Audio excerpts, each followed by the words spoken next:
1000 തലകളും 1000 വദനങ്ങളും 1000 കണ്ണുകളും 1000 കാലുകളും ഉള്ളവൾ എന്നാണ് ഈ മന്ത്രത്തിൻ്റെ വളരെ സാമാന്യമായിട്ടുള്ള അർത്ഥം. പുരുഷ സൂക്തത്തിൽ ഇതിനെ വിഷ്ണുവിനെ പ്രതിപാദ്യ വിഷയമായിട്ട് വെച്ചുകൊണ്ട് ഇതിനെ പറയുന്നു. സഹസ്രശീർഷ പുരുഷ സഹസ്രാക്ഷ സഹസ്രപാദ് സഭൂമിം വിശ്വതോ വൃത്വ അത്യതിഷ്ഠത് ദശാങ്കുലം പുരുഷ ഏവേദകം സർവം എന്നൊക്കെ പുരുഷ സൂക്തത്തിൽ ഇതിനെ വർണ്ണിക്കുന്നു. 1000 തലകൾ ഭഗവാനുണ്ട്. സഹസ്രശീർഷ പുരുഷ സഹസ്രാക്ഷ 1000 കണ്ണുകളാണ്. ഈ പ്രപഞ്ചത്തിലുള്ള സകല കണ്ണുകളും അദ്ദേഹത്തിൻ്റെതാണ്. 1000 എന്ന് വെച്ചാൽ വെറും കൃത്യമായിട്ട് 1000 എന്നില്ല. സഹസ്രനാമം എന്ന് പറയുന്ന പല സഹസ്രനാമങ്ങളിൽ കൂടി അങ്ങനെ 1000 കൃത്യമായിട്ട് കാണാറില്ല, കൂടുതലും കുറവൊക്കെ കാണാറുണ്ട്. ലളിതാ സഹസ്രനാമത്തിൽ അങ്ങനത്തെ ദോഷവും ഇല്ല. സഹസ്രാക്ഷ സഹസ്രപാദ് 1000 കാലുകൾ അദ്ദേഹത്തിനുണ്ട്. ഈ പ്രപഞ്ചത്തിലുള്ള എല്ലാ കാലുകളും അദ്ദേഹത്തിൻ്റെ തന്നെ. സഭൂമിം വിശ്വതോ വൃത്വ ഈ പ്രപഞ്ചം മുഴുവൻ അദ്ദേഹം വ്യാപിച്ചു നിൽക്കുന്നു. അത്യതിഷ്ഠത് ദശാങ്കുലം അതിനെ അതിഗമിച്ചുകൊണ്ടും അതിൻ്റെ അപ്പുറത്തും അദ്ദേഹം നിൽക്കുന്നു. പുരുഷ ഏവേദകം സർവം ഈ പ്രപഞ്ചത്തിൽ കാണുന്ന എല്ലാം പുരുഷൻ വിഷ്ണു തന്നെ. ഈശ്വരൻ സർവവ്യാപ്തനാണ്. ഈ പ്രപഞ്ചം മുഴുവൻ വ്യാപിച്ചു നിൽക്കുന്നു. അതും കവിഞ്ഞിട്ടുള്ള പരാകാഷ്ഠയാണ്, പരമാഗതിയാണ് എന്നൊക്കെ ഈ മന്ത്രം സൂചിപ്പിക്കുന്നു.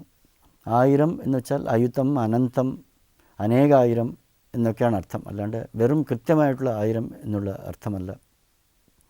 ഈ ധരണീതലം മുഴുവൻ അദ്ദേഹം നിറഞ്ഞു നിൽക്കുന്നു എന്നാണ്. കാര്യവസ്തുവും കാരണവസ്തുവും ഈശ്വരൻ തന്നെ.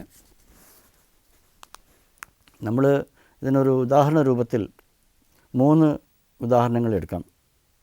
കുടം, ആഭരണം, വസ്ത്രം. ഒരു കുടം കാര്യവസ്തുവാണ്, അതിൻ്റെ കാരണവസ്തുവാണ് മണ്ണ്. സ്വർണ്ണ ആഭരണങ്ങളുടെ ഒക്കെ അതിനൊക്കെ കാര്യവസ്തുവായിട്ട് എടുക്കുകയാണെങ്കിൽ അതിൻ്റെ കാരണവസ്തുവാണ് സ്വർണം. സ്വർണം കാരണം, ആഭരണങ്ങൾ കാര്യവസ്തു. അതുപോലെ നൂലാണ് എല്ലാ വസ്ത്രങ്ങൾക്കും കാരണവസ്തു, വസ്ത്രങ്ങളാണ് കാര്യവസ്തു. ഇങ്ങനെ കാര്യവും കാരണവും രണ്ടല്ല എന്നാണ് സിദ്ധാന്തം. അതുകൊണ്ട് ഈ പ്രപഞ്ചം വേറെ, ഈ പ്രപഞ്ചത്തെ ഉണ്ടാക്കിയ ഈശ്വരൻ വേറെ. ഈശ്വരൻ ഏതോ ഒരു ആകാശത്ത് ഇരുന്നുകൊണ്ട് നല്ലവരെയൊക്കെ സംരക്ഷിക്കുന്നു, ദുഷ്ടന്മാരെയൊക്കെ ശിക്ഷിക്കുന്നു, ദണ്ഡനം ചെയ്യുന്നു. നല്ലവരൊക്കെ മോക്ഷത്തിലേക്ക് പോകുന്നു, ചീത്തയായിട്ടുള്ളവരൊക്കെ പാപികളും നരകത്തിലേക്ക് പതിക്കുന്നു എന്നില്ല. അവരവരുടെ കർമ്മഫലം അനുസരിച്ചിട്ട് ആ കർമ്മഫലത്തെ ഭുജിക്കുവാൻ വേണ്ടി ഈ പ്രപഞ്ചത്തെ സൃഷ്ടിക്കുകയും ഓരോരുത്തരുടെ കർമ്മഫലം അനുസരിച്ചിട്ടുള്ള ഫലങ്ങളെ നൽകുകയും ഈ പ്രപഞ്ചം മുഴുവൻ വ്യാപിച്ചു നിൽക്കുകയും താൻ തന്നെ ഈ പ്രപഞ്ചമായി തീരുകയും ചെയ്തിട്ടുള്ളതാണ് ഈശ്വരൻ്റെ ഒരു ലീലാവിലാസം, ഈശ്വരൻ്റെ വൈഭവം. അങ്ങനെയാണ് ദേവി ഈ പുരുഷസൂക്തത്തിൽ സഹസ്രശീർഷ പുരുഷ സഹസ്രാക്ഷ സഹസ്രപാദ് എന്ന് പറഞ്ഞ അതേ വാക്കുകളെയാണ് ലളിതാ സഹസ്രനാമത്തിലും എടുത്തിട്ടുള്ളത്.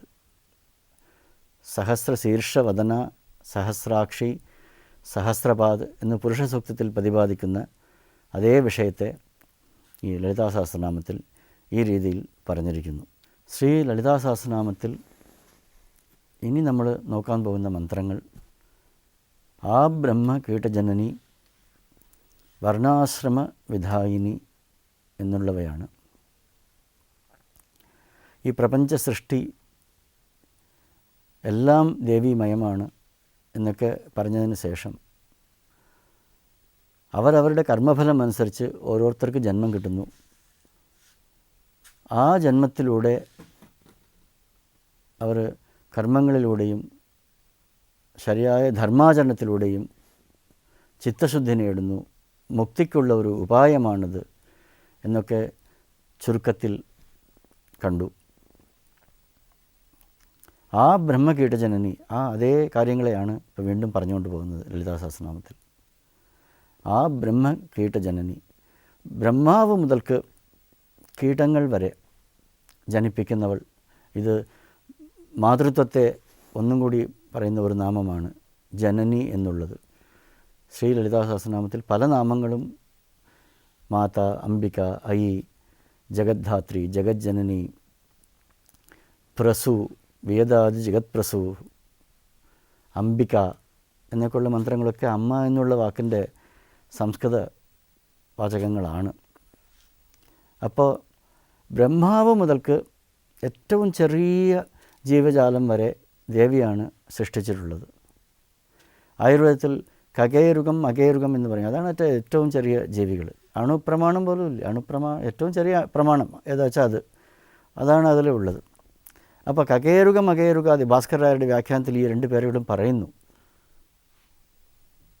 കകേരുകം അകേരുകാദികളായിട്ടുള്ള ചെറിയ ജീവികൾ മുതൽക്ക് ഈ പ്രപഞ്ച നിർമ്മാതാവായ ബ്രഹ്മാവ് പര്യന്തം ദേവിയാണ് സൃഷ്ടിച്ചത്. ആ ബ്രഹ്മ കീട പ്രസവിച്ചവൾ, ജനനി എന്ന് വെച്ചാൽ പ്രസവിച്ചവൾ എന്നർത്ഥം. ആ വാക്കാണ് ആ ബ്രഹ്മ കീടജനനി എന്നുള്ള ഈ മന്ത്രത്തിൽ ഉപയോഗിച്ചിട്ടുള്ളത്. ശ്രീ ലളിതാ സഹസ്രനാമം എന്നുള്ള ഈ ഉത്തമമായ സ്തുതി വശന്യാദി വാഗ്ദേവികൾ എഴുതിയിട്ടുള്ളതാണ്.